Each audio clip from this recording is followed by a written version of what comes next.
In the quiet suburbs of Provo, Utah, a 68-year-old retired teacher was about to experience the sting of family ingratitude that would change her life forever. What began as Barbara Mitchell's generous gift to her struggling adult children spiraled into a painful lesson when they mocked her offer of financial wisdom. They never imagined that their laughter would trigger a chain of events that would leave them carless, humbled, and faced with a mother who had rediscovered her own worth. Before we jump back in, tell us where you're tuning in from, and if this story touches you, make sure you're subscribed, because tomorrow, I've saved something extra special for you. The afternoon sun filtered through Barbara's kitchen window, casting golden rectangles across her carefully organized financial statements. At 68, she wasn't your typical retiree. For nearly 4 decades, she'd been Provo School District's most respected economics teacher, known for turning complex financial concepts into practical wisdom that generations of students had used to build secure futures. When her children began showing signs of financial distress, she naturally offered the expertise that had helped hundreds of students succeed. Instead of gratitude, she received ridicule that would ultimately cost them far more than they realized. Before we continue with Barbara's remarkable story, take a moment to share where you're watching from in the comments. And if family dynamics touch a chord with you, make sure you've subscribed because tomorrow's video reveals another heartfelt family transformation you won't want to miss. Barbara Mitchell straightened the stack of investment prospectuses on her kitchen table, checking her watch for the 3rd time in 15 minutes. Her children had promised to arrive by noon for their monthly family lunch, a tradition she'd maintained since her husband Richard's passing 4 years ago. The kitchen smelled of homemade bread and the vegetable soup that had been Richard's favorite, recipes Barbara had perfected over 42 years of marriage. At 12:37, the sound of car doors slamming in her driveway announced their arrival. Through the window, Barbara glimpsed her eldest son Michael's silver Mercedes SUV, purchased just 3 months after he'd called asking for help with his mortgage payment. Beside it was her daughter Jennifer's newly leased convertible, its red paint gleaming despite Jennifer's complaints about struggling with her children's college expenses. Her youngest son David's motorcycle rounded out the collection of vehicles that contradicted their owners' claims of financial hardship. "Sorry. We're late, Mom," Michael called, striding into the kitchen without waiting for her to answer the door. At 45, her eldest had developed the casual entitlement of someone who believed the world should adjust to his schedule rather than the reverse. His designer clothes and meticulously maintained appearance spoke of prosperity, yet his monthly calls for temporary loans told a different story. Jennifer followed, her arms open for a quick hug that smelled of expensive perfume. Traffic was terrible, she offered, though Barbara knew the drive from Jennifer's suburban home took exactly 17 minutes with no major intersections between. At 42, Jennifer had cultivated a carefully crafted image of effortless success. The perfect house, the perfect clothes, the perfect children. The mounting credit card debt behind that facade remained carefully hidden from everyone except Barbara, who'd been receiving increasingly frequent requests to help with the kids' activities. David entered last, his motorcycle helmet tucked under one arm. At 38, her youngest still carried himself with the carefree attitude of someone half his age, his perpetual stubble and casual attire projecting an image of someone too cool to care about conventional success. The frequent job changes and sporadic employment history suggested this was less a choice than a necessity. "Something smells amazing," David said, kissing her cheek as he headed straight for the refrigerator. "Did you make Richard's soup? I've been craving that all week." Barbara watched her children settle around her kitchen table, helping themselves to food before she'd even had a chance to serve it.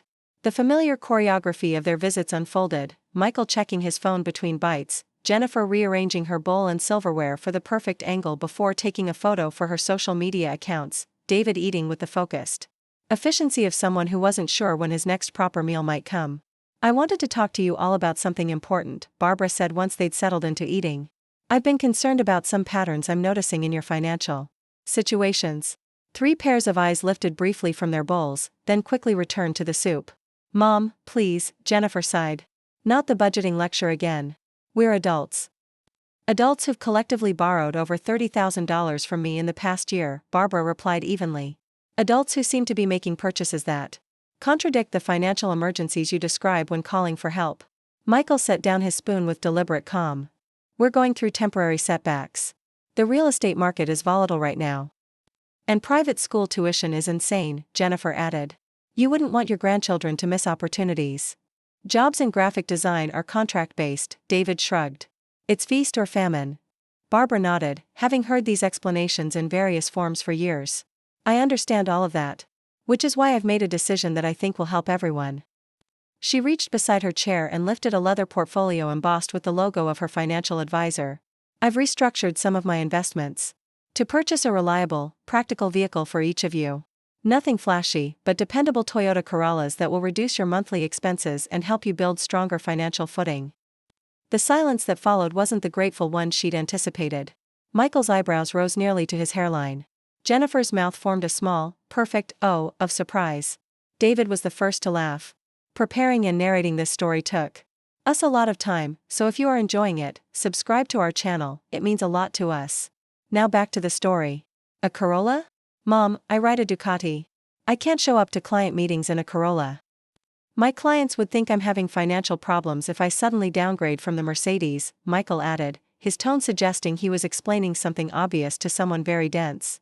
Jennifer's laugh tinkled like ice in a crystal glass. Oh Mom, that's sweet, but completely unnecessary. Besides, my image is part of my business model. No one wants design advice from someone driving a budget car. Barbara felt something shift inside her chest, a tectonic movement of emotion that had been building pressure for years. I'm not offering you cash. I'm offering you freedom from car payments and a chance to rebuild your finances with guidance from someone who taught financial planning for nearly 40 years. Mom, we appreciate the thought, but we're not teenagers who need to be told how to manage our money, Michael said, his patronizing tone making her fingers tighten around her napkin.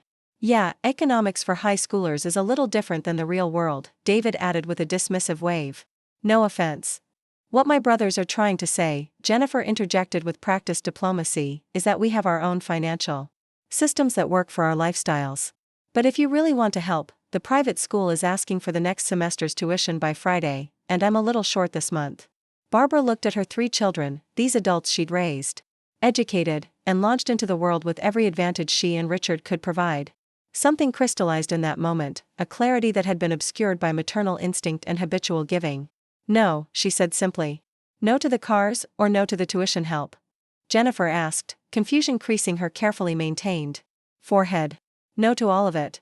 No more loans. No more bailouts. No more enabling financial behavior that contradicts everything I taught for 4 decades and everything your father and I practiced throughout our marriage. Michael's face flushed with the quick anger he displayed since childhood. So you're just cutting us off? After one conversation? After 4 years of conversations that none of you have truly heard, Barbara corrected. After watching you mock the very expertise that allowed me to have money for you to borrow. After realizing that I'm not helping you by providing safety nets for reckless financial decisions. David leaned back in his chair, arms crossed defensively. This is about control. You're using money to control us because you're lonely and want us to visit more. The accusation stung with its targeted precision, but Barbara had spent too many years in classrooms full of teenagers to be manipulated by transparent emotional tactics. I see my grandchildren twice a month. I volunteer 20 hours a week at the literacy center. I have a book club, a hiking group, and friends I've known for 50 years. Loneliness isn't my problem. Jennifer reached across the table, manicured fingers closing around Barbara's weathered ones. Mom, we know things have been hard since Dad died. But making dramatic financial decisions isn't the answer. Barbara gently withdrew her hand. Richard's death changed many things, but not my understanding of financial responsibility. What's changed is my willingness to enable patterns that are harming you in the long run. Michael pushed back from the table, his chair scraping against the tile floor. So that's it? We come for lunch and get a lecture and an ultimatum? Not an ultimatum. A boundary. Barbara stood, gathering empty soup bowls with the efficiency of someone who had served thousands of meals. And not just a lecture. An invitation. To work with me on developing actual financial health rather than the appearance of prosperity that's driving you deeper into debt. The laughter that followed, 3-part harmony of dismissal, echoed in Barbara's kitchen like a physical force. It wasn't kind laughter or even nervous laughter. It carried the distinct notes of adult children who viewed their mother as a convenient resource rather than a person with valuable wisdom. Oh Mom, Jennifer's voice carried the special condescension reserved for the elderly. That's adorable. You taught high school economics. Michael works with actual investment bankers. Investment bankers who've led him to 3 refinances. In 4 years, Barbara noted quietly. David snorted. The real world doesn't work like your neat little classroom examples. Things are more complicated now. Math hasn't changed, Barbara replied. Interest still compounds. Debt still accumulates. Living beyond your means still leads to financial disaster, regardless of how many luxury logos you surround yourself with. Michael checked his watch with theatrical emphasis. I have a conference call in 30 minutes. I should get going. He stood, dropping a perfunctory kiss on Barbara's cheek. Thanks for lunch, Mom. Let's not make these financial discussions a regular feature, okay? Family time should be pleasant. Jennifer and David followed suit, making equally transparent excuses about appointments and deadlines. Within minutes, Barbara stood alone in her kitchen, surrounded by half-eaten food and the lingering echo of laughter that had cut deeper than any argument could have. She moved to the window, watching as her children's expensive vehicles pulled away from her modest home. The contrast struck her as profoundly symbolic, their flashy appearances masking financial instability, while her simple home contained secure investments and decades of disciplined saving. For the first time, Barbara allowed herself to feel the full force of her anger. Not just at her children's dismissal of her knowledge, but at herself for enabling behavior that contradicted everything she'd spent her career teaching. Richard would have intervened years ago, but she'd been trying to fill the gap his death had left, using financial support as a substitute for his practical guidance. Barbara Mitchell had spent 38 years teaching teenagers about financial responsibility. She'd helped hundreds of students understand compound interest, investment strategies, and the psychological traps of consumer culture. Many of her former students now managed investment firms, ran successful businesses, or had achieved early retirement through principles she'd instilled in them. Yet her own children laughed at the suggestion that she might have wisdom to offer. She walked to her home office, a small room that Richard had renovated for her when she retired. The walls were lined with economics textbooks, financial planning guides, and binders containing 40 years of lesson plans. On the desk sat a framed photograph of Barbara receiving Utah's Teacher of the Year award for her innovative financial literacy program, a curriculum now used statewide. Beside it was a stack of papers she'd prepared for today's discussion, personalized financial plans for each child based on their specific situations. Plans that now sat untouched, unread, and unwanted. Barbara settled into her desk chair and opened her laptop. With methodical precision, she began researching the current market value of Toyota Corollas. Then she logged into her investment account and calculated exactly how much she had set aside for her children's vehicles, $25,000 each, a total of $75,000 that could have significantly reduced their financial stress if they'd been willing to prioritize stability over appearance. As she worked, a plan began to form, not from a place of revenge, but from the clear-eyed assessment of someone who recognized that sometimes the kindest form of love required uncomfortable boundaries. Barbara Mitchell had never been one to act impulsively. As she sat in her study the morning after her children's dismissive laughter, she reviewed her options with the same methodical approach she'd applied to 40 years of lesson planning. The 3 Corollas she'd planned to purchase represented more than just vehicles. They symbolized a practical solution to mounting financial pressures her children seemed determined to ignore. Michael's luxury SUV came with a $950 monthly payment he could ill afford while facing a mortgage underwater after multiple cash-out refinances. Jennifer's convertible lease consumed funds that should have been directed toward her children's education, the very expense she continually asked Barbara to subsidize. David's motorcycle, while less expensive, represented yet another example of prioritizing image over practicality, especially for someone with inconsistent income. Barbara had hoped the cars would be the beginning of a larger financial reset, a concrete step toward more sustainable lifestyles. Instead, they had become the catalyst for a painful revelation. Her children viewed her not as a source of wisdom but as a convenient ATM whose advice could be dismissed between withdrawals. The realization settled around her shoulders like a heavy mantle. For 4 years since Richard's death, she'd tried to fill the void by saying yes to every financial request, hoping generosity would strengthen family bonds. Instead, it had created entitled expectations and growing financial dependence that contradicted everything she and Richard had worked to instill. Barbara reached for the phone and dialed a number she hadn't called in months. Marianne? It's Barbara Mitchell. Do you still meet with that financial therapy group you mentioned? She listened to her friend's response, nodding. Yes, I think it's time. My situation has become unsustainable. After arranging to attend the next meeting, Barbara made a second call, this one to James Whitaker, her financial advisor of 20 years and a former student who credited her class with launching his career. Mrs. Mitchell. Always good to hear from you. How can I help today? James, I need to make some changes to my financial plans regarding my children. Barbara's voice remained steady as she outlined her decision. The funds we allocated for vehicle purchases need to be redirected. Of course. May I ask what prompted this change? Last month you were quite determined about the car purchases. Barbara paused, choosing her words carefully. Let's just Say I've received new information that suggests my children aren't ready for that particular form of assistance. James, who had managed Barbara's investments through Richard's illness and death, knew enough about her family dynamics to read between the lines. I understand. What would you like to do with those funds instead? I'd like to explore options that will provide genuine security for my future and create opportunities for my children to develop actual financial responsibility rather than continued dependence. The conversation continued for nearly an hour. As they restructured investments, adjusted her estate planning, and created a framework that reflected Barbara's new understanding of her family's needs versus their wants.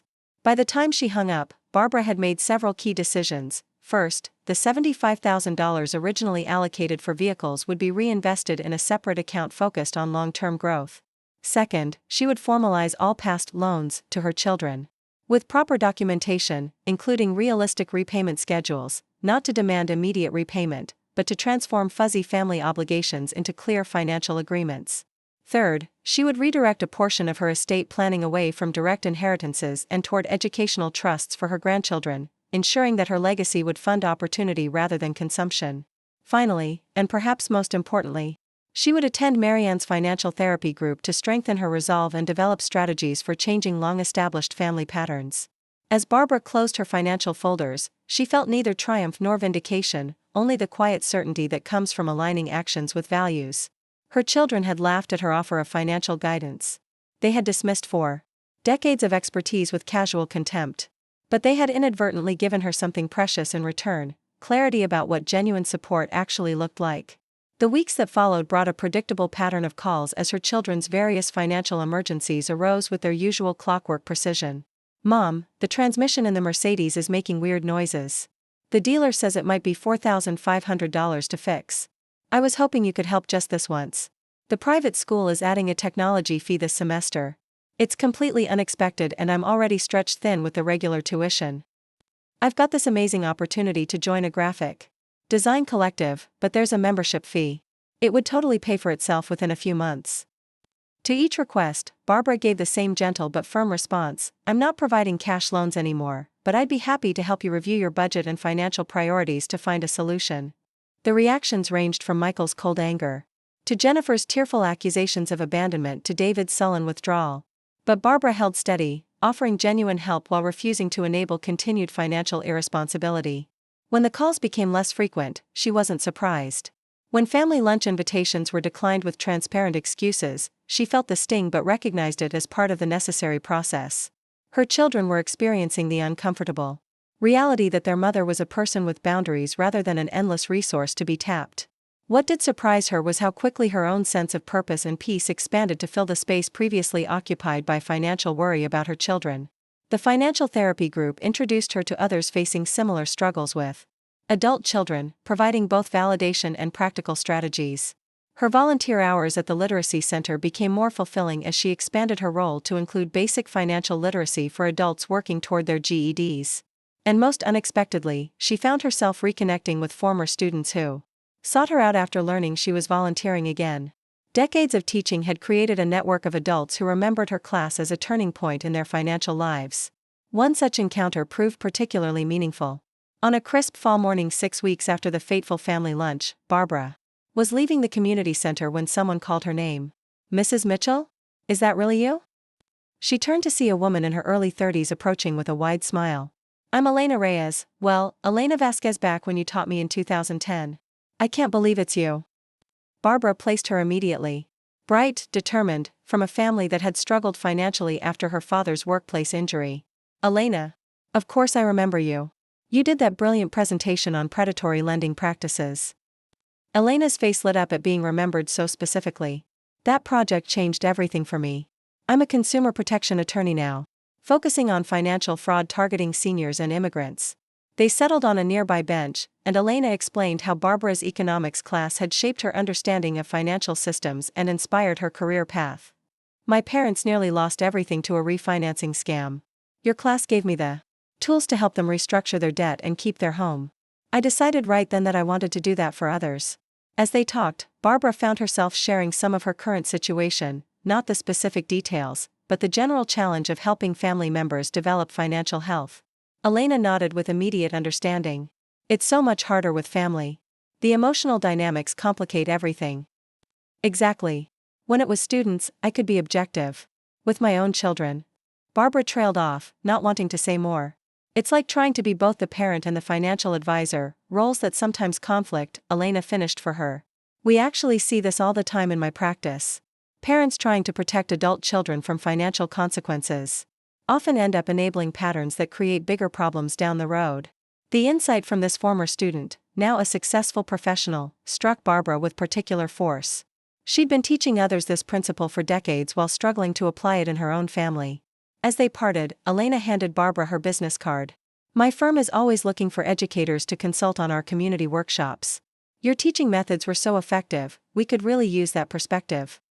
Barbara tucked the card carefully into her wallet, a seed of possibility taking root. Perhaps her expertise could find new expression beyond her immediate family, who currently couldn't recognize its value. That evening, Barbara made a decision that had been forming gradually since the day her children laughed at her offer. She would sell the carless she had purchased, practical, reliable vehicles that represented both her concern for her children's financial well-being and their rejection of her guidance. The next morning, she contacted the dealership and arranged to return the vehicles, which had been sitting in their lot awaiting her children's acceptance. The manager seemed confused but accommodating, processing the paperwork with professional efficiency. Are you sure about this, Mrs. Mitchell? We could hold them a bit longer if you think your family might reconsider. Barbara smiled with the serenity of someone who had found clarity after long confusion. I'm certain. They've made their preferences quite clear. As she signed the final papers releasing the cars back to the dealership, Barbara felt no anger, only a gentle sense of closing one chapter and opening another. The $75,000 would be reinvested according to the plan she and James had developed, a portion for her own long-term security, another for her grandchildren's education, and a third allocated to a new project taking shape in her mind. Driving home, Barbara's phone rang through her car's speaker system. Jennifer's name appeared on the display. Mom, I hope you're not still upset about our reaction to the car thing, Jennifer began without preamble. I've been thinking about it, and while we don't need different cars, I could really use that money for Tyler's tuition. The school's threatening to withhold his enrollment for next semester if we don't catch up on payments. Barbara paused before responding, noting how her daughter had reframed the car offer as a cash gift she could redirect. The pattern was so familiar: financial pressure, reaching out to mother, subtle manipulation masked as reconciliation. Jennifer, I've returned the cars to the dealership. That option is no longer available. The silence that followed was heavy with shock. You, what? Without even discussing it with us? I made the decision after careful consideration. Just as you all made your decisions about whether my financial guidance had value. But Mom, that's $75,000. You can't just make decisions like that without consulting us. It affects our financial planning. The irony of her daughter suddenly concerned about financial planning wasn't lost on Barbara. Jennifer, I've offered to help all of you develop actual financial plans for months. That offer still stands. But I won't continue providing resources that enable choices contrary to basic financial health. So you're punishing us because we didn't want your used cars? Jennifer's voice had taken on the defensive tone that usually preceded emotional escalation. I'm not punishing anyone. I'm aligning my financial decisions with my values and with what I believe will actually help in the long run. And they were new cars, not used ones. Where did the money go then? What did you do with it? The entitlement. In the question confirmed for Barbara that she'd made the right decision. That's not something you need to concern yourself with, Jennifer. My finances are my responsibility, just as yours are yours. The conversation ended with Jennifer's thinly veiled accusation that Barbara was becoming confused about money matters, a particularly ironic claim given her daughter's persistent financial struggles despite a household income that exceeded Barbara's even at the height of her teaching career. As she pulled into her driveway, Barbara noticed a familiar motorcycle parked on the street. David sat on her porch steps, his expression uncharacteristically serious. Hey, Mom. Got a minute to talk? Barbara settled beside him on the steps, noting the tension in his shoulders and the shadows under his eyes. Of course. What's on your mind? David stared at his hands for a long moment before speaking. I got evicted from my apartment yesterday. Turns out when you miss rent payments, landlords eventually lose patience. I'm sorry to hear that. Where are you staying? Couch surfing at a friend's place for now. He hesitated, then added, Jennifer called me about the cars. Said you returned them to the dealership. Barbara nodded, waiting for the request she knew was coming. I know. I laughed about the Corolla before, but honestly, Mom, right now anything with 4 wheels and a roof would be a step up. I could live in it if necessary until I find a new place. The desperation in his voice tugged at her heart, but Barbara recognized it as another version of the same pattern: crisis, request, temporary relief, repeat. For 4 years since Richard's death, she'd responded to each emergency with immediate financial assistance, watching as the cycle accelerated rather than resolved. David, you can stay in my guest room for 2 weeks while you sort things out. But there are conditions. His expression brightened, then quickly turned wary. What kind of conditions? You'll meet with a financial counselor at the community center, someone not related to you who can help create a sustainable budget based on your actual income, not on expectations of bailouts. David's jaw tightened. So I have to get financial therapy to deserve my mother's help? No. You have to demonstrate willingness to address the underlying problems instead of just the symptoms. There's a difference between supporting you and enabling patterns that keep you in constant crisis. And if I refuse? Barbara met his gaze steadily. Then you'll need to find another solution. I love you enough to stop participating in cycles that harm you in the long run. The silence stretched between them, filled with decades of family dynamics and the particular tension that arises when long-established patterns face disruption. Finally, David nodded, not with enthusiasm but with reluctant acceptance. 2 weeks and a financial counselor. I guess I can manage that. There's one more thing, Barbara added. While you're here, I'd like your help with a project I'm developing. Your graphic design skills would be particularly valuable. What kind of project? Barbara smiled, the first genuine expression of enthusiasm she'd shown during their conversation. Something that combines my teaching background with a need I've identified in the community. Something I think might interest you professionally as well. As David carried his backpack and duffel bag into the guest room that had been his childhood bedroom, Barbara felt the first fragile tendril of hope that real change might be possible, not through dramatic confrontations or financial ultimatums, but through the steady, consistent alignment of her actions with her deepest values.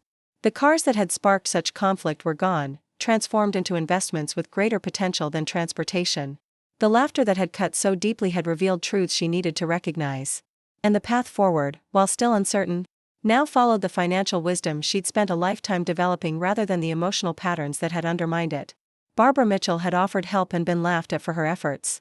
But in selling the cars she'd bought them, she hadn't just withdrawn a rejected gift, she'd reclaimed the authority to define what genuine help actually looked like. As evening settled over her quiet home, Barbara reviewed her calendar for the following day: financial therapy group in the morning, lunch with Marianne, meeting with Elena to discuss the community workshop project, and now dinner with David and his financial counselor. A day filled with connections based on mutual respect rather than financial dependence.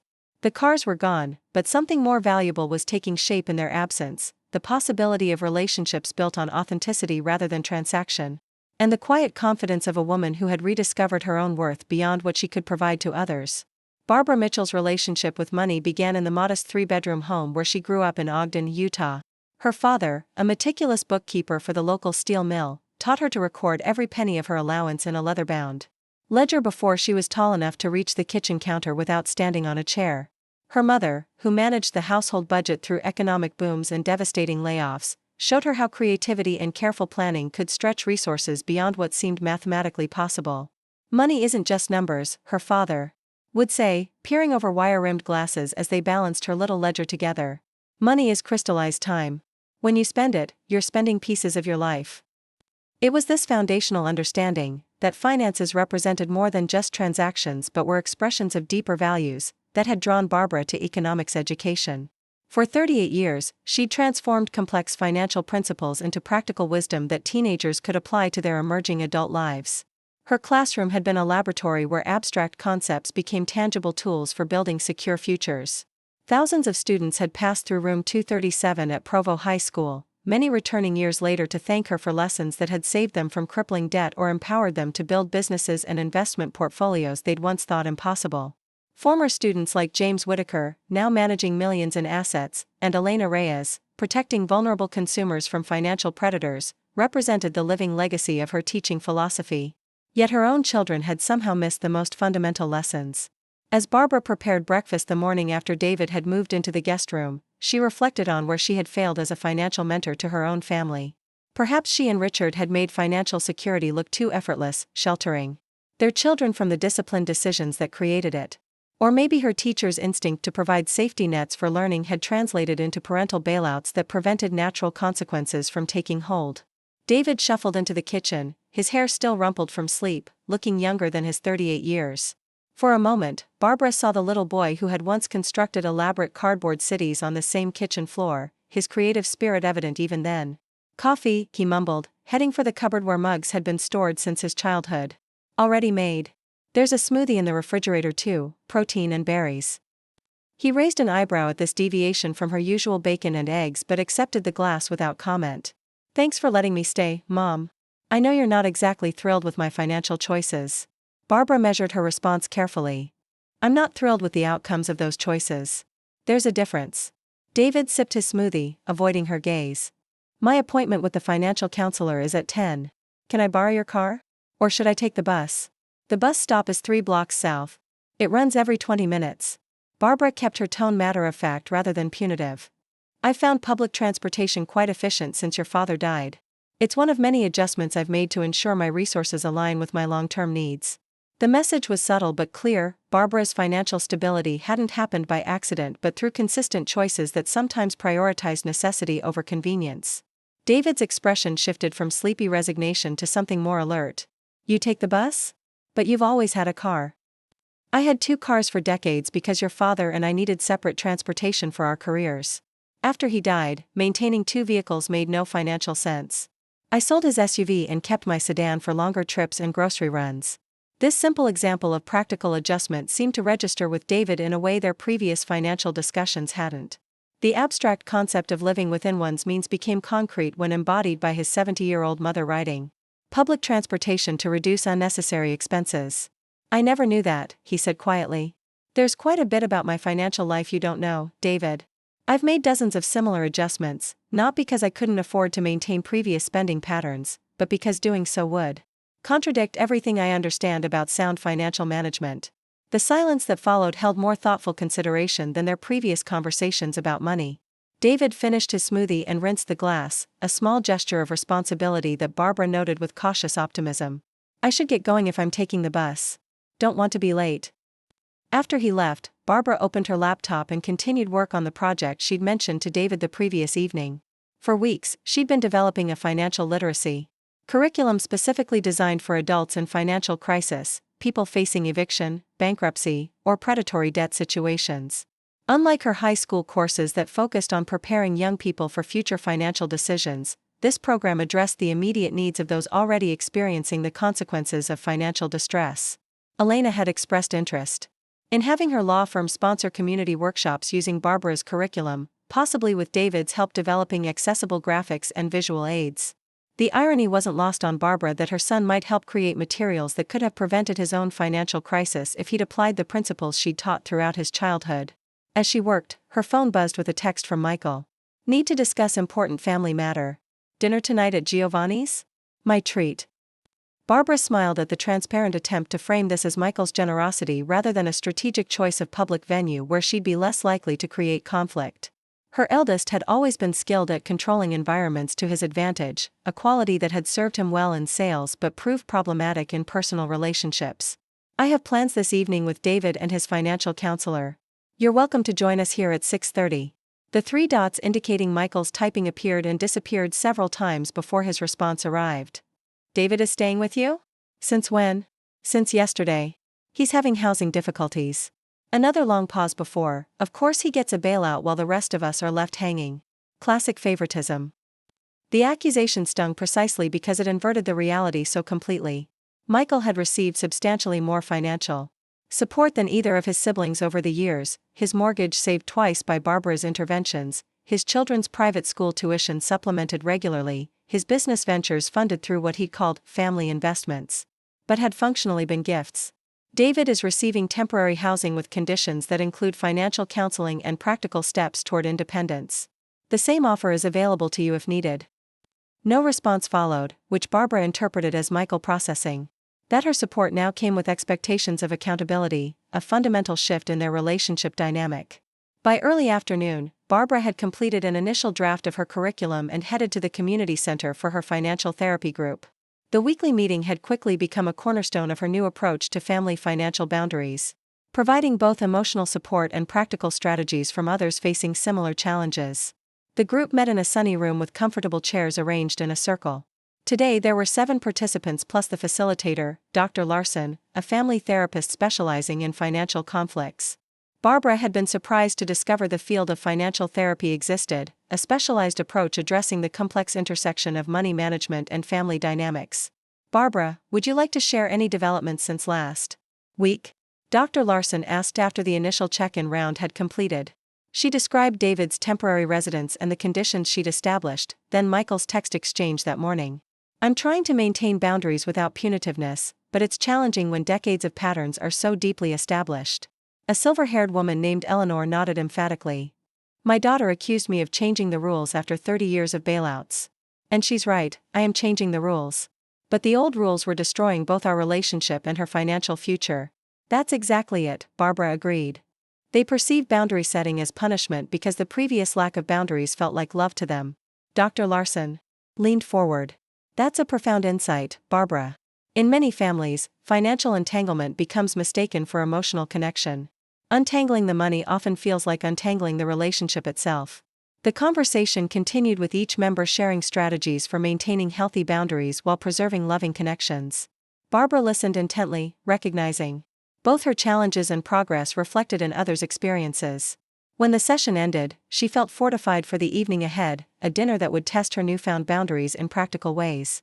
David returned from his financial counseling session subdued but thoughtful. Rather than the defensive dismissal Barbara had half expected, he seemed genuinely impacted by the objective assessment of his situation. The counselor didn't sugarcoat anything, he told her as they prepared vegetables for dinner. She calculated that I've been living at about 140% of my actual income for the past 5 years, making up the difference with loans, credit cards, and... He paused, family help. Barbara nodded, allowing him to continue without interruption. She had me map out every expense for the past 3 months, categorizing needs versus wants. The results were pretty eye-opening. He chopped a carrot with more force than necessary. Turns out I'm spending almost twice as much on non-essentials as on basic living requirements. That pattern is surprisingly common, Barbara replied, keeping her tone informational rather than judgmental. Most people are shocked when they analyze their spending objectively. The wild thing is, I've always thought of myself as struggling financially, living paycheck to paycheck, you know? But according to her analysis, I make enough to live comfortably and save moderately if I just aligned my spending with actual priorities. This moment of realization, that perceived financial hardship often reflected choices rather than circumstances, was exactly what Barbara had hoped the counseling would facilitate. It was the same breakthrough she'd witnessed in countless students over the decades, the pivot point where financial concepts transformed from abstract restrictions to practical tools for creating desired outcomes. The doorbell interrupted their conversation. Through the window, Barbara spotted Michael's Mercedes parked at the curb, its gleaming surface contrasting sharply with David's dusty motorcycle. I invited Michael to join us, Barbara explained, moving toward the door. I thought it might be helpful for both of you to hear about some changes I'm implementing. David's expression suggested he found the prospect about as appealing as additional financial counseling, but he nodded reluctantly. Should be an interesting dinner. Michael entered with the confident stride of someone accustomed to commanding attention in any room. At 45, he maintained the athletic build of his college years through expensive gym memberships and personal training sessions, another luxury his financial situation didn't actually support. Something smells amazing, he announced, kissing Barbara's cheek before acknowledging his brother with a curt nod. David. Heard you're between residences again. Michael, David returned evenly. Heard you're still pretending that car payment isn't slowly killing you. Barbara intervened before the familiar competitive dynamic could escalate. Let's eat while everything's hot. The financial counselor will be joining us for dessert to discuss some possibilities that might interest both of you. Michael's eyebrows rose. You invited a financial counselor to family dinner? Mom, that's a bit much, even for you. Actually, David interjected, I've been working with her today.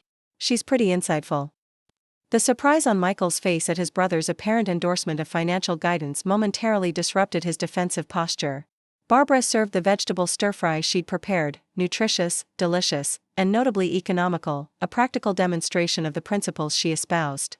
As they settled around the table, she decided to address directly what had clearly brought Michael to dinner.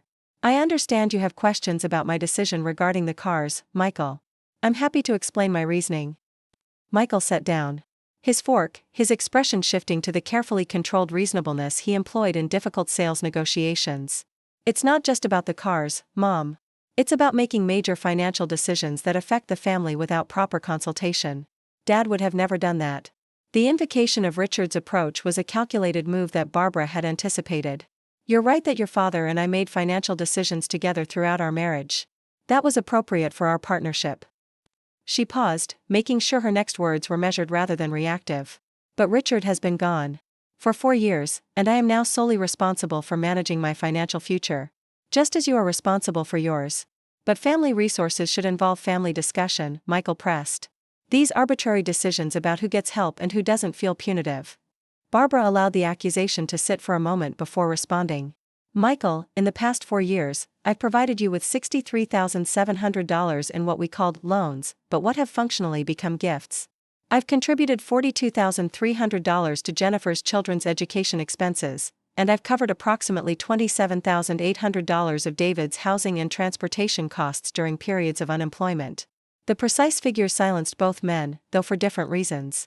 David looked genuinely shocked at the cumulative total of his mother's support, while Michael seemed unsettled by the exact accounting of his significantly larger share. Those figures don't include non-monetary support like childcare, housing, maintenance help, or professional connections I facilitated, Barbara continued. I share these numbers not to make anyone feel guilty, but to provide context for my current decisions. Mom, we appreciate everything you've done, Michael began, his tone shifting to one of practiced gratitude that nonetheless suggested more. Requests would follow. Barbara raised her hand gently. Please let me finish. I've reflected deeply on whether my financial support has genuinely helped you build stronger, more independent lives. The evidence suggests it has not. Instead, it appears to have created patterns of dependence that undermine your considerable capabilities. David studied his plate with unusual intensity, while Michael's jaw tightened visibly.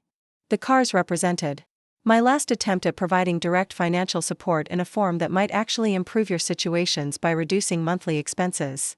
When that offer was met with laughter and dismissal, I recognized that our perceptions of help are fundamentally misaligned. So this is punishment for not wanting carless? Michael's voice held the edge of someone unaccustomed to having requests denied. This is recognition that continuing to provide financial resources without addressing underlying patterns is harmful, not helpful. Barbara's tone remained even. I'm not withdrawing my support, Michael. I'm transforming it into something potentially more valuable than cash transfers. The doorbell announced the financial counselor's arrival before Michael could respond. Ms. Winters entered with the confident warmth of someone accustomed to navigating tense family dynamics around money. In her mid-40s with a practical bob and minimal jewelry, she embodied the balanced approach to finances that Barbara had always taught, professional without ostentation, polished without excess. David, good to see you again, she greeted, then extended her hand to Michael. You must be Michael. Barbara has mentioned your sales expertise might be valuable for our community workshop project. This unexpected framing, positioning Michael as a potential contributor rather than a recipient of financial guidance, momentarily disrupted his defensive stance. What community project? He asked, curiosity temporarily overriding his agenda for the evening. As they moved to the living room with coffee and the apple crisp Barbara had prepared, Ms. Winters outlined the financial literacy initiative being developed for community members facing economic hardship. Barbara's curriculum is exceptional, practical without being condescending, comprehensive without being overwhelming. We're looking for professionals who can help deliver these workshops effectively. David leaned forward. Mom mentioned, you might be interested in some graphic design support for the materials. I've started sketching some concepts based on our session today. That would be tremendous, Ms. Winters confirmed. Visual representation of financial concepts makes them significantly more accessible, especially for participants with limited financial vocabulary. Michael studied the curriculum outline Barbara had provided, his expression gradually shifting from skeptical to thoughtful. His career selling investment products had given him insight into how financial concepts were commonly misunderstood by consumers. Your section on predatory lending practices needs expansion, he noted, professional interest momentarily superseding family tension. The new digital lending platforms are using AI to identify vulnerable borrowers in ways most consumers don't recognize. Ms. Winters nodded encouragingly. That's exactly the kind of specialized knowledge that would make these workshops more effective. Would you be willing to develop that section further? The subtle repositioning of Barbara's children from financial dependents to valued contributors created a palpable shift in the evening's dynamic. Rather than defending their access to Barbara's resources, they found themselves offered opportunities to transform their expertise into community value. As Ms. Winters prepared to leave, she addressed the underlying tension directly. Financial relationships within families are among the most challenging to recalibrate.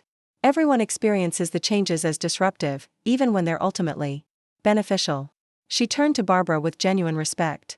What you're attempting requires tremendous courage, not just establishing new boundaries, but creating pathways for your family to engage with finances in healthier ways. After Ms. Winters departed, an unexpected moment of genuine connection emerged as the three Mitchells sat with the remnants of dessert and coffee. "You're really serious about this workshop thing, aren't you?" Michael asked, his defensive edge temporarily softened. Barbara nodded. "I've spent 40 years teaching financial literacy to other people's children. It seems appropriate to direct that energy toward adults facing immediate financial crises now. And you actually want our help with it?" David seemed unable to fully process this reframing of their relationship. "Your skills are valuable, whether or not you've applied them effectively to your own finances." Barbara smiled slightly. "Teaching others often clarifies principles for ourselves as well." Michael leaned back, studying his mother with new consideration. "So instead of buying US cars or writing checks, you're offering us chances to contribute to something meaningful while potentially rethinking our own financial approaches. That's a fair assessment." The silence that followed held none of the resentful tension that had characterized recent family interactions. Instead, it carried the thoughtful quality of people reassessing long-held assumptions. Finally, David spoke. "The financial counselor showed me something today that I can't stop thinking about. She calculated that if I redirected just what I spend on takeout and subscription services each month into basic investments, I could potentially accumulate over $200,000 in the next 15 years. Compound interest," Barbara and Michael said simultaneously, then exchanged surprised glances at their synchronicity. "The eighth wonder of the world," Barbara added, quoting Einstein's famous observation. "Dad used to say that," Michael recalled, his expression softening with the memory. "He said a lot of things about money that made more sense to me after he was gone," Barbara acknowledged. "Including his concern that our children understood the principles of financial health but struggled to apply them consistently." Michael's defensive posture returned slightly. "It's a different economy now than when you and Dad were building your savings. Housing costs alone make comparison impossible." "The specific numbers have changed," Barbara agreed, "but the fundamental principles haven't. Spending less than you earn. Distinguishing between needs and wants. Understanding that every purchase represents a trade-off against future security." She reached for the folder containing her curriculum. "That's why this project matters to me. Financial literacy isn't just about understanding concepts, it's about developing habits that align with your most important values." As the evening concluded, no dramatic reconciliation occurred. Michael didn't suddenly embrace financial responsibility, nor did David immediately solve his housing crisis. But a subtle shift had taken place, a small pivot from entitlement toward possibility, from resentment toward consideration. When Michael left, his parting words carried a different quality than his arrival. "I'll look at those predatory lending materials and send you some thoughts. There might be a good workshop topic there." After he departed, David helped Barbara clear the remaining dishes, his movements holding the careful intention of someone beginning to recognize the value of contribution rather than consumption. "I underestimated you, Mom," he said quietly as they finished. "We all did." Barbara placed the last dish in the cabinet, considering her response. "Perhaps you simply categorized me primarily as a mother rather than as a person with expertise and agency. It's a common pattern in families." "The car thing really woke me up," David admitted. "Not just that you returned them, but that you had a comprehensive alternative plan ready to implement. It was impressive." Barbara recognized this acknowledgement of her capability as perhaps more meaningful than gratitude would have been. Her children had begun to see her not just as a resource to be accessed but as an individual making deliberate choices aligned with clear values.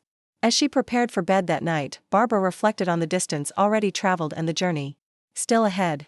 Decades of financial patterns wouldn't transform overnight, but something fundamental had shifted. By selling the cars her children had laughed at, she hadn't just reclaimed resources, she had reasserted her identity beyond maternal provision. The funds that would have purchased vehicles were now invested in possibilities with far greater potential, not just financial growth, but the growth of mutual respect and genuine contribution within her family. And in that transformation lay a different kind of legacy than she had originally imagined, not just financial security passed to the next generation, but the more valuable inheritance of aligned values and authentic relationships.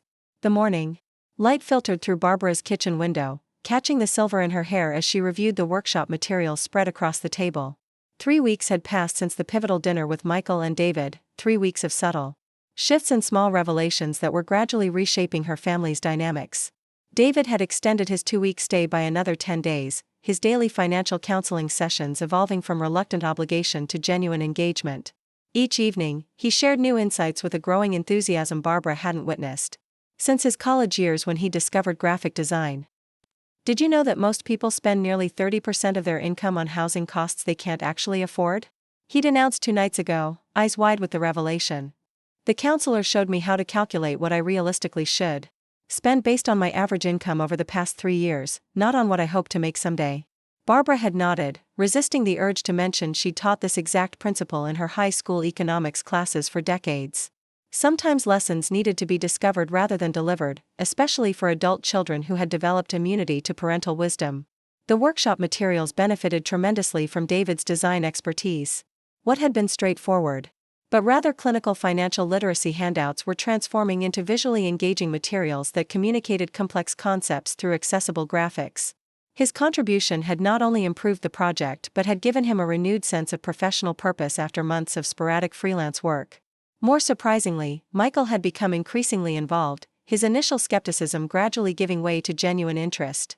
The section on predatory lending practices he'd volunteered to enhance had expanded into a comprehensive module incorporating his first-hand knowledge of how financial products were marketed to vulnerable consumers. "I've spent 15 years selling investment packages," he'd explained during their latest project meeting. "I know exactly how the language is crafted to obscure risks and amplify potential gains." His insider perspective provided invaluable insights, and Barbara recognized that contributing expertise rather than receiving financial support was rebuilding his sense of competence in ways that cash transfers never could. Jennifer remained the most distant, her initial anger at Barbara's boundary setting having calcified into cold formality during their limited interactions. The monthly family lunches had been suspended indefinitely, replaced by brief, transaction-focused texts about the grandchildren's activities. The doorbell interrupted Barbara's reflections. Through the window, she glimpsed Elena Reyes's professional silhouette. Her former student, now turned consumer protection attorney, had become a key ally in developing the workshop series. "Barbara, these materials are exceptional," Elena exclaimed after reviewing the latest drafts. "David's infographics make complex concepts immediately understandable, and Michael's insider perspective on predatory practices is exactly what our clients need." Barbara smiled, maternal pride momentarily overriding her professional assessment. They've both contributed valuable insights. It's been quite remarkable watching them engage with the material. Elena settled into a kitchen chair, accepting the coffee Barbara offered. "The first workshop is scheduled for 2 weeks from Saturday. We're already at capacity with 35 registrants, primarily clients from the Housing Assistance Program and the Bankruptcy Prevention Initiative. 35 for the first session is impressive. Do you think they'll engage with the material?" Barbara's decades in the classroom had taught her that conceptual understanding required emotional readiness that often eluded those in financial crisis. Elena nodded confidently. "These participants are at what we call the action stage. They've recognized their financial situations require intervention and are actively seeking tools rather than temporary relief." "That distinction is crucial," Barbara agreed, thinking of her own children's journey from seeking bailouts to building capacity. "Speaking of which, I've been meaning to ask your legal opinion on something." She outlined her evolving approach to family finances, explaining the formal documentation of past loans and the restructuring of her estate planning to emphasize education and entrepreneurship rather than direct inheritance. "From a legal perspective, am I creating unnecessary complications? My goal is to support genuine independence rather than continued dependence." Elena considered the question with professional seriousness. "Actually, you're creating helpful clarity. Informal family financial arrangements often lead to conflict, especially during estate settlement. Documenting expectations protects relationships as much as assets." Their conversation shifted to workshop logistics, but was interrupted by Barbara's phone vibrating with an incoming call from Jennifer. She excused herself to answer, expecting another scheduling question about the grandchildren. Instead, Jennifer's voice carried unusual tension. "Mom, I need to talk to you. It's important. Are you home?" The urgency in her tone triggered immediate concern. Yes, I'm here with Elena Reyes. You remember her from the community volunteer program? Is everything all right? I'll be there in 20 minutes. Jennifer disconnected without further explanation, leaving Barbara with a mixture of concern and cautious hope that this unexpected visit might represent a turning point. Elena recognized the shift in Barbara's expression. Family matter? I can reschedule if needed. My daughter Jennifer is coming over, which is unexpected given our recent disagreements. Barbara chose her words carefully.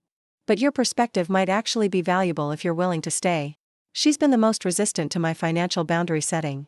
When Jennifer arrived, her typically polished appearance showed subtle signs of strain, her designer clothes slightly rumpled, her makeup less precise than usual.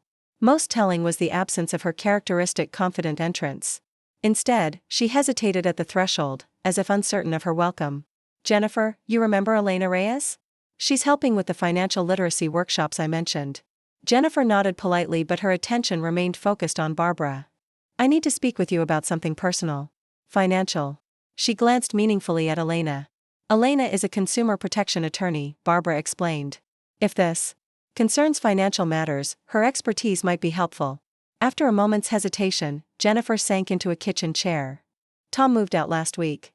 He's been having an affair with his administrative assistant. Her voice carried the flat effect of someone still processing shock. But that's not the worst part.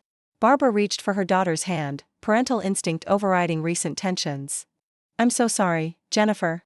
He emptied our joint accounts before leaving. Every penny. Jennifer's composure cracked slightly. And apparently, we're $127,000 in debt. Credit cards, personal loans, a second mortgage I didn't even know about. He's been hiding financial problems for years. The revelation hung in the kitchen air, a painful confirmation of concerns Barbara had expressed during their last significant conversation about financial transparency within marriages. The private school called yesterday about Tyler and Emma's overdue tuition. That's when I discovered the accounts were empty. I tried reaching Michael for a loan, but he's apparently dealing with his own financial crisis. David's obviously in no position to help. Jennifer's gaze finally met Barbara's directly. I know I'm not in a position to ask for help after how I've behaved, but I don't know where else to turn.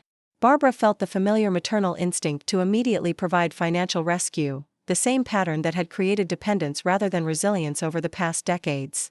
She breathed deeply, reminding herself that genuine help meant something different than it had before. Jennifer, this situation is tremendously difficult, and I'm deeply sorry you're facing it. Before we discuss specific solutions, may I suggest something that might provide more comprehensive support? Jennifer nodded warily. Elena's law firm specializes in exactly these kinds of situations: financial fraud within marriages, debt protection, and restructuring obligations during separation. Elena leaned forward with professional compassion. Unfortunately, what you're describing is something we see regularly.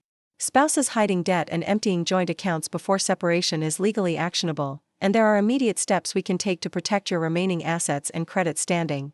I can't afford legal help right now, Jennifer said, her voice small. My firm provides initial consultations without charge, and we can discuss various payment arrangements based on your situation. Elena's tone held the perfect balance of compassion and professional clarity. The most important thing is taking immediate protective action before the situation deteriorates further. Barbara watched as her daughter's expression shifted. From desperate hope for a bailout to cautious consideration of a pathway toward actual resolution. It was the same transition she'd witnessed with both sons in recent weeks, the pivot from seeking rescue to engaging with practical solutions. Additionally, Barbara added carefully, I'd like to help in ways that support your long-term independence, rather than creating temporary relief. Jennifer's gaze returned to Barbara, wary but attentive. I won't provide cash to address debts that need legal resolution. That would be applying a bandage to a situation that requires surgery. Barbara chose her words deliberately, maintaining gentle firmness. But I can offer 3 forms of support that might prove more valuable. She outlined her proposal, covering the immediate consultation with Elena's firm to protect Jennifer's legal interests, providing temporary housing for Jennifer and the children if needed during the separation process, and connecting Jennifer with the financial counselor who had been working successfully with David. Most importantly, Barbara concluded, I can offer my unwavering emotional support during what will undoubtedly be a challenging transition. What I won't do is enable patterns that ultimately undermine your tremendous capabilities. Jennifer sat silently, absorbing this reframed version of maternal help, support that empowered rather than rescued, that acknowledged her agency rather than assuming her helplessness. "You're not going to write a check to make this go away," she finally said, not as an accusation but as a realization. "I couldn't if I wanted to, Jennifer. Financial problems of this magnitude require systemic solutions, not temporary patches." Barbara squeezed her daughter's hand gently. "But I believe in your capacity to rebuild from this setback, perhaps stronger than before." Elena offered Jennifer her business card. "I have an opening at 4 this afternoon if you'd like to start the protection process immediately." Financial separations become significantly more complicated with each passing day.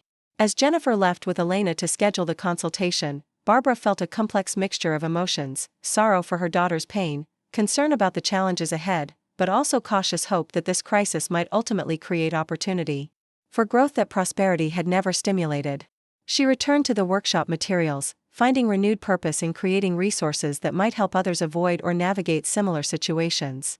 The irony wasn't lost on her that her own family's financial struggles had deepened her understanding of what effective financial education truly required. By the time David returned from his job interview that afternoon, his first in months, Barbara had completely reorganized the workshop sequence to address hidden debt and financial infidelity earlier in the program. His excited announcement about the interview's success paused when he noticed her distracted expression. "Everything okay? You seem worried." Barbara hesitated, then shared Jennifer's situation, respecting her privacy regarding the affair but outlining the financial deception and its consequences. David's expression darkened. "That explains why Tom has been dodging my calls about repaying the money he borrowed last year. I thought he was just being flaky as usual." "You lent Tom money?" This was new information to Barbara. $5,000 last Christmas when he said they were short on holiday expenses. David ran a hand through his hair, embarrassment evident. "I was actually doing okay financially then after that corporate design contract, and it felt good to be the one helping for once instead of asking for help." The revelation added another layer to the family's entangled finances. David, chronically short of funds himself, had lent a significant sum to his brother-in-law, who had been systematically deceiving his wife about their financial situation. "Does Jennifer know about this loan?" David shook his head. "Tom specifically asked me not to mention it. Said he didn't want her worrying about finances during the holidays." His expression shifted as realization dawned. That should have been a red flag, shouldn't it? Spouses keeping financial secrets from each other. Barbara nodded, recognizing this as a valuable learning moment. Financial transparency is fundamental to healthy relationships, whether romantic partnerships or family connections. David absorbed this with thoughtful consideration. "Like how you've been completely transparent about your boundaries and expectations these past few weeks. No mixed messages or hidden agendas." "I've tried to be," Barbara acknowledged. "Though it took me far too long to recognize that financial clarity was necessary for emotional clarity as well." The conversation shifted as David shared details about his job interview, a part-time position with a local marketing firm that aligned well with his design skills and would provide steady income while he continued freelance projects. "The counselor helped me calculate exactly what I need to earn monthly to cover basic expenses, build an emergency fund, and start addressing my debt. This position would cover about 70% of that, which means I only need a few freelance projects each month to reach financial stability." The practical specificity of his plan, so different from the vague aspirations that had characterized his previous approaches, demonstrated the profound shift in his financial thinking. He was beginning to view money as a tool for creating security rather than a means for projecting an image or satisfying immediate desires. Later that evening, Michael arrived unexpectedly, his typical confident demeanor noticeably subdued. "Have you heard about Jennifer's situation?" he asked without preamble. Barbara nodded. "She came by earlier today. Elena Reyes is helping her with legal protections." "Good." Michael paced the living room restlessly. "I feel terrible that I couldn't help her financially when she called, but the truth is..." He paused, struggle evident in his expression. "The truth is I'm in serious financial trouble myself." This confession, from her eldest who had most fiercely guarded the appearance of financial success, represented a significant breakthrough. Barbara invited him to sit, listening attentively as he outlined his situation. "The investment firm is downsizing. I've been put on performance improvement plan, which everyone knows is just the first step toward termination." His voice held uncharacteristic vulnerability. "My commissions have been dropping for months as clients move to automated investment platforms." "I'm sorry to hear that, Michael. Job insecurity is tremendously stressful." "That's not even the worst part." He stared at his hands. Remember when you mentioned the amount you've loaned me over the years? Over $60,000? Barbara nodded, maintaining neutral attentiveness. That barely touches what I actually owe. Credit card debt, the mortgage underwater, car payments, the kids' private school. He exhaled heavily. I've been robbing Peter to pay Paul for so long I can barely keep track anymore. The admission clearly cost him considerable pride, yet Barbara recognized it as perhaps the most valuable step toward actual resolution. Thank you for sharing this with me, Michael. Acknowledging the full scope of financial challenges is essential to addressing them effectively. I saw how you responded to Jennifer's situation, not with a check but with pathways toward resolution.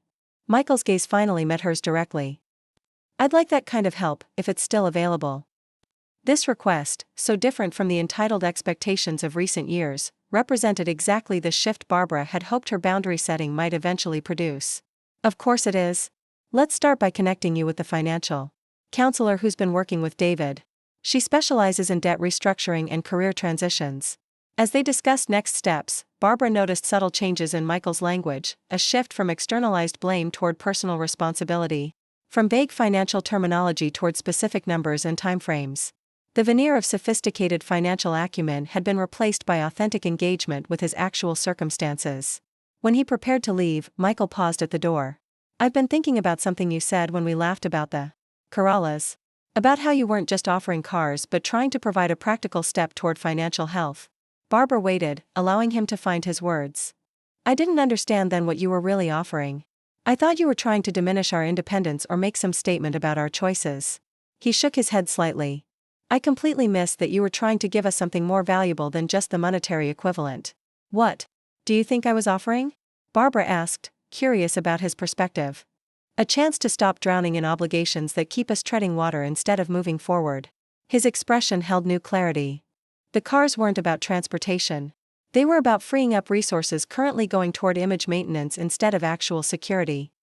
This insight, that material possessions often represented financial anchors rather than assets, demonstrated profound growth in Michael's financial understanding.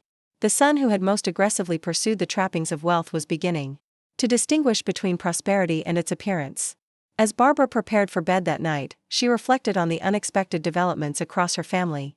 3 adult children who had laughed at her financial guidance were now actively seeking it, though each had required different catalysts for change, David through housing crisis, Jennifer through marital deception, Michael through career instability. The financial therapy group had taught her that transformation rarely occurred through abstract understanding. Most people required concrete experiences of both pain and possibility before genuine change could take root. Her children were no exception. She opened her journal, a practice recommended by Dr. Larson to document both challenges and progress in establishing healthier financial boundaries. Tonight's entry focused not on frustration but on cautious hope, 3 weeks since returning. The cars, and the real gift is emerging, not financial rescue but the invitation to rebuild financial capability. Each child is following a different path toward the same destination, genuine independence based on aligned values rather than appearances. David has stopped seeking external validation through purchases he can't afford. Jennifer is confronting financial deception with courage and appropriate legal protection. Michael is beginning to distinguish between wealth and its trappings. By refusing to provide what they thought they wanted, I created space for them to discover what they actually needed. Not cars, but capacity. Not bailouts, but blueprints for sustainable living.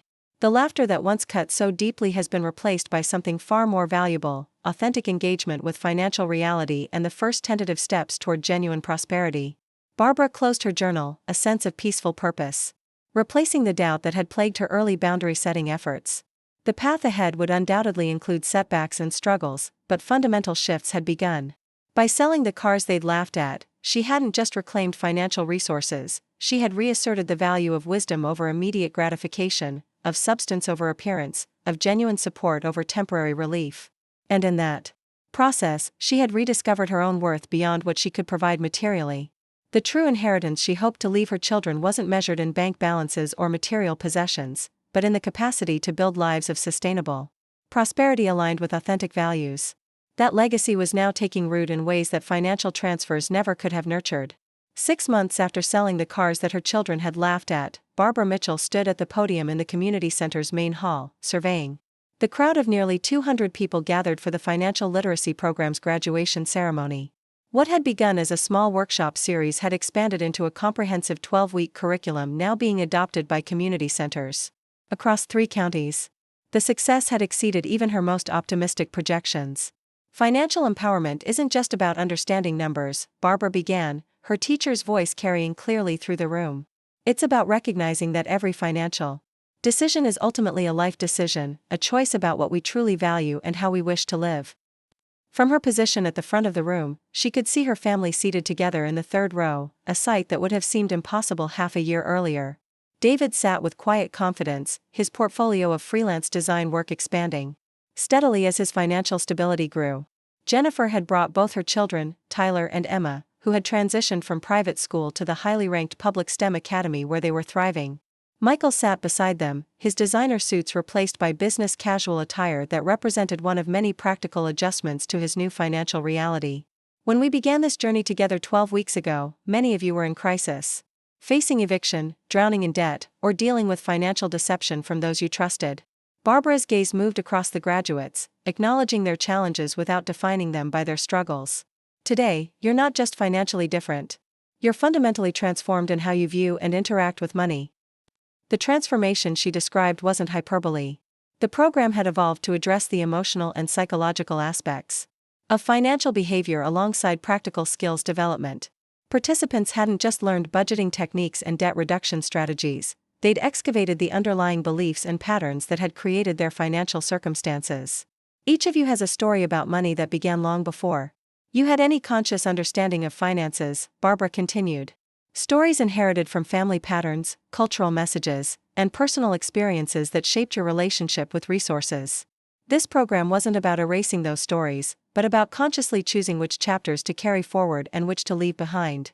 As she spoke, Barbara reflected on her own financial story, one shaped by Depression-era parents who had instilled both prudent management and profound anxiety about scarcity. She had spent decades teaching financial principles while unconsciously perpetuating certain patterns in her own family, particularly the tendency to use financial support as a substitute for emotional connection. The community center director joined Barbara at the podium to present graduation certificates, each representing over 70 hours of intensive financial education and personalized counseling. The recipients approached one by one, a single mother who had escaped financial abuse, a retired veteran who had nearly lost his home to predatory lending, a young couple rebuilding after bankruptcy. Each face told a story of both struggle and emergence, of financial wounds transformed into wisdom. Barbara had witnessed similar transformations in her economics classroom over decades, but never with such compressed intensity or immediate life impact. When the ceremony concluded, Elena approached with a tall, distinguished man in his 60s. "Barbara, I'd like you to meet Marcus Daniels, the Director of Financial Education for the State Banking Commission. He's been following our program's development with great interest." Barbara extended her hand, noting the genuine warmth in Marcus's expression. "It's a pleasure to meet you, Mr. Daniels. Elena has mentioned your office's innovative approach to consumer financial protection. The pleasure is mine, Mrs. Mitchell. Your curriculum has caught the attention of our education division." His deep voice carried the measured authority of someone accustomed to careful deliberation. "We're particularly impressed with the integration of emotional and psychological elements alongside traditional financial literacy components." As Marcus outlined the Commission's interest in potentially adopting portions of Barbara's curriculum for statewide implementation, she felt a familiar hand on her shoulder. David had approached quietly, his expression reflecting pride rather than the defensive posture that had characterized their interactions for years. "Sorry to interrupt," he said with newfound social confidence, "but the graduates are asking if you'll join them for the reception. They've prepared something special to thank you." Barbara excused herself, promising to continue the conversation with Marcus later, and followed David toward the community center's garden courtyard, where tables had been arranged with refreshments. "They've pooled their resources to create a scholarship fund," David explained as they walked, "for future participants who can't afford the program fees. They're calling it the Mitchell Financial Empowerment Fund." The unexpected gesture brought tears to Barbara's eyes, not just for the recognition, but for what it represented about the program's genuine impact. Participants who had been in financial crisis months earlier were now secure enough to think beyond their immediate needs toward helping others. "The fund already has over $3,000, David continued, obvious pride in his voice. "And guess who made the largest contribution? Jennifer." This revelation particularly moved Barbara. her daughter had perhaps faced the most challenging journey. Over the past 6 months, navigating divorce proceedings, financial deception, and the difficult transition from affluent appearances to authentic stability. That Jennifer would contribute significantly to helping others access financial education represented profound healing. The courtyard reception buzzed with the energy of genuine celebration. Graduates mingled with family members, financial counselors, and community supporters, sharing stories of transformation that went far beyond numerical improvements in bank balances or credit scores. Mrs. Mitchell. A young woman approached, her face vaguely familiar from the workshops. I wanted to thank you personally. Your module on financial boundaries literally saved my marriage. Barbara smiled warmly, trying to recall the specific circumstances. I'm Sophia Rivera, the woman prompted gently. My husband and I were hiding financial decisions from each other, each maintaining separate accounts and secret spending. Your session on financial transparency gave us the courage to put everything on the table. I remember, Barbara nodded, recalling the couple's obvious tension during early workshops. How are things now? Completely transformed. We meet weekly to review our finances together, and we've started actually talking about the emotions behind our spending instead of just arguing about the numbers. Sophia's expression brightened. We're actually saving for a house down payment now, something that seemed impossible 6 months ago. Similar conversations unfolded throughout the reception, stories of debt reduction, improved credit scores, and implemented savings plans, but also deeper narratives about healing financial trauma, establishing healthy boundaries with family members, and aligning spending with authentic values rather than external expectations. As Barbara circulated among the graduates, she noticed Michael engaged in animated conversation with Marcus Daniels from the Banking Commission. Her eldest son had undergone perhaps the most visibly dramatic transformation over the past months. The loss of his investment sales position, something he had initially viewed as catastrophic, had ultimately prompted a complete reassessment of his professional identity and values. Mom, Michael called, gesturing her over. Marcus has been sharing fascinating insights about the Commission's work in retirement security education. It aligns perfectly with the workshop module we developed. The "we" wasn't lost on Barbara. Michael had gradually increased his involvement with the financial literacy program, eventually developing and teaching an entire module on identifying misleading investment marketing, leveraging his insider knowledge from years of selling financial products to help consumers protect themselves from similar tactics. Michael's presentation on deceptive investment language is something we'd like to incorporate into our statewide consumer protection materials, Marcus explained. His ability to translate complex financial jargon into accessible guidance is exceptional. The genuine pride in Michael's expression, so different from the artificial confidence he projected when selling investment packages, reflected his discovery of more authentic professional purpose. Using his knowledge to protect consumers rather than profit from their confusion had reconnected him with values that money couldn't measure. As the reception continued, Barbara found a quiet moment to sit with Jennifer, who had been more reserved throughout the evening. The scholarship fund was a beautiful idea, Barbara said gently. David mentioned you made a significant contribution. Jennifer's expression held a complexity of emotions. It felt important to make it substantial, given what I've learned through this process. She adjusted her simple gold watch, a replacement for the diamond-encrusted timepiece she'd returned as part of the divorce financial settlement. 6 months ago, I would have spent that amount on a weekend shopping trip without thinking twice, believing material acquisitions would somehow fill the emptiness I was feeling. Barbara listened attentively, recognizing the profound shift in her daughter's relationship with money. The workshop on distinguishing between wants and needs changed everything for me, Jennifer continued. Not just financially, but emotionally. I realized I'd been trying to purchase self-worth and social approval rather than developing internal security. That's a powerful insight, Barbara acknowledged. One that many people never reach. The irony is that I feel wealthier now. With less, Jennifer smiled softly. Tyler and Emma are happier too.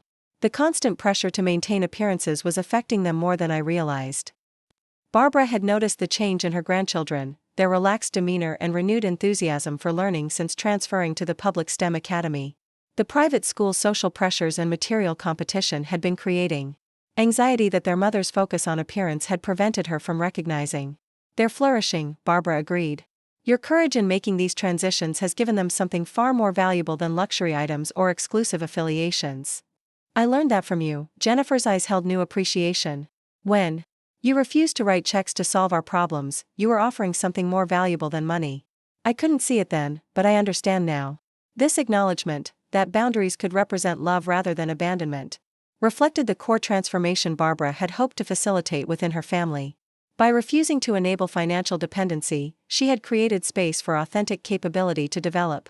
The reception gradually wound down as graduates departed with their families, many stopping to thank Barbara personally for her guidance. As the Mitchell family helped with cleanup, Barbara noticed David in conversation with the community center director, their discussion animated and purposeful. "Good news," David announced as they gathered their belongings to leave. "The center has approved funding for a follow-up program focused specifically on entrepreneurship development. They've asked if I'd be interested in co-facilitating." This opportunity, leveraging David's creative talents and newfound financial responsibility in service to others, represented exactly the kind of meaningful engagement Barbara had hoped her children might discover beyond material acquisition. "That's wonderful," she responded, genuine pride evident in her voice. "Your journey would provide valuable perspective for others looking to build sustainable creative careers." Speaking of entrepreneurial ventures, Michael interjected, "I had a productive conversation with Marcus about consulting opportunities with the Banking Commission. They're looking for industry insiders willing to help develop more effective consumer protection regulations." As they walked toward the parking lot, Barbara marveled at the transformation evident in each of her children, not just in their financial circumstances, but in their fundamental orientation toward purpose and contribution rather than consumption and appearance. 6 months earlier, they had laughed at her offer of practical vehicles that might reduce their financial burdens, dismissing her expertise with casual contempt. Today, they were actively applying that same wisdom in service to others while rebuilding their own financial foundations. The gathering concluded at Barbara's home, where they settled in the living room with tea and the apple crisp that had become a family tradition. The conversation flowed naturally between professional developments, the grandchildren's activities, and plans for the upcoming holiday season. Simplified celebrations focused on connection rather than consumption. "I've been thinking about something," Jennifer said during a lull in conversation. "Do you remember those Toyota Corollas you wanted to buy us?" Barbara nodded, curious about this reference to the catalyst that had ultimately transformed their family dynamics. "I saw my neighbor's new one yesterday. It's actually quite a nice car, practical but comfortable, excellent fuel efficiency, strong reliability ratings." Jennifer's expression held rueful self-awareness. "Everything I was too image-conscious to appreciate 6 months ago." Michael chuckled with similar self-recognition. "I actually looked up the depreciation curves on vehicles recently. Those Corollas hold value remarkably well compared to my Mercedes, which has lost nearly 40% of its worth in just 2 years. The counselor showed me how much I could save monthly with lower car payments, reduced insurance premiums, and better fuel economy," David added. It was eye-opening to see the compounding effect of those savings over time.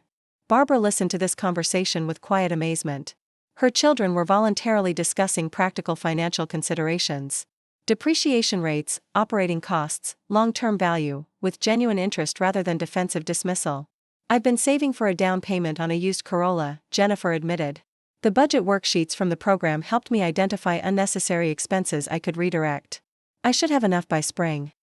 This voluntary embrace of practical transportation, the very suggestion they had mocked months earlier, represented profound growth in financial maturity. Jennifer was choosing value alignment over image maintenance, long-term security over immediate gratification. "I have a confession to make," Barbara said after a thoughtful pause. "I didn't actually return all 3 cars to the dealership." Her children exchanged puzzled glances. "I kept one," she continued. "The practicality of having a second vehicle for when volunteers need transportation to the workshops proved useful.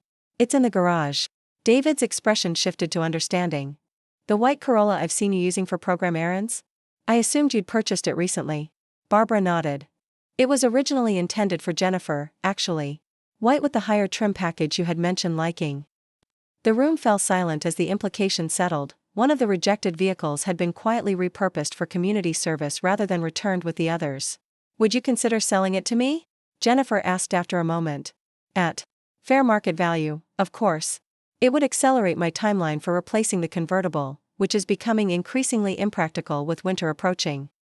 The request reflected Jennifer's new understanding of appropriate financial boundaries, not asking for gifts or bailouts, but proposing a legitimate transaction that respected both parties' interests. "We could discuss that possibility," Barbara agreed. "Though I'd want to ensure the program's transportation needs remain addressed." "I might have a solution," Michael offered unexpectedly. "I've been planning to downsize from the Mercedes." The maintenance costs alone are becoming unjustifiable. Given my current income.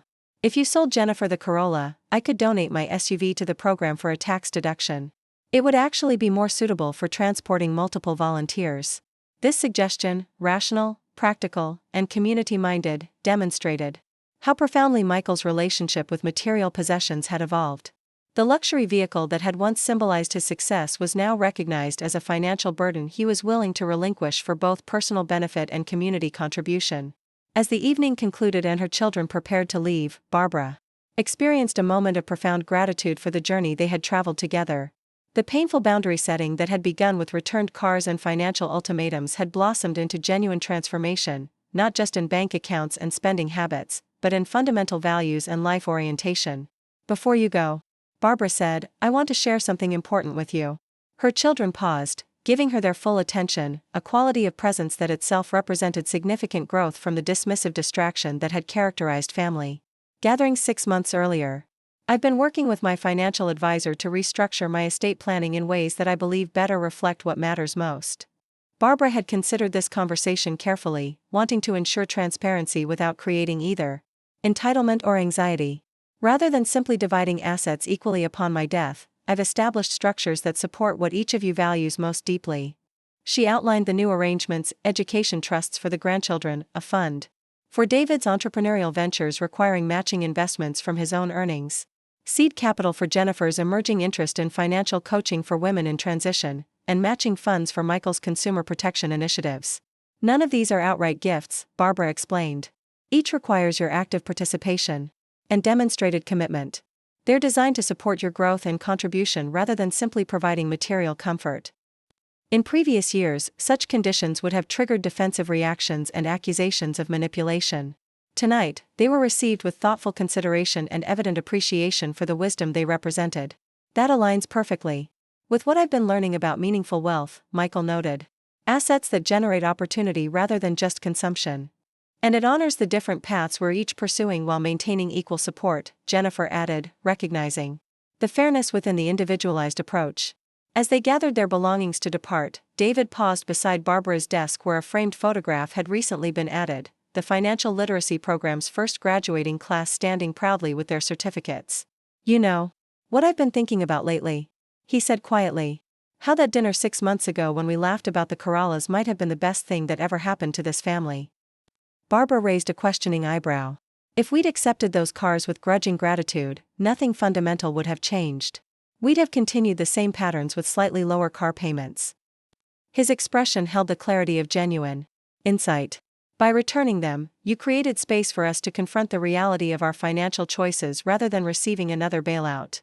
This recognition, that her most valuable parental action had been refusing to rescue rather than providing relief, confirmed Barbara's deepest hopes for her family's transformation. The laughter that had once cut so deeply had ultimately created the fracture through which authentic growth could emerge.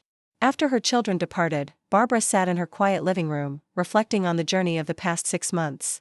The financial therapy group had taught her that genuine transformation rarely followed a smooth, linear path. Progress included setbacks, resistance, and challenging emotions alongside breakthroughs and celebrations. Her children's journeys had certainly reflected this reality. David had faced continued employment challenges before finding sustainable balance between creative fulfillment and financial stability. Jennifer's divorce proceedings had included painful revelations about financial deception that extended far beyond initial discoveries.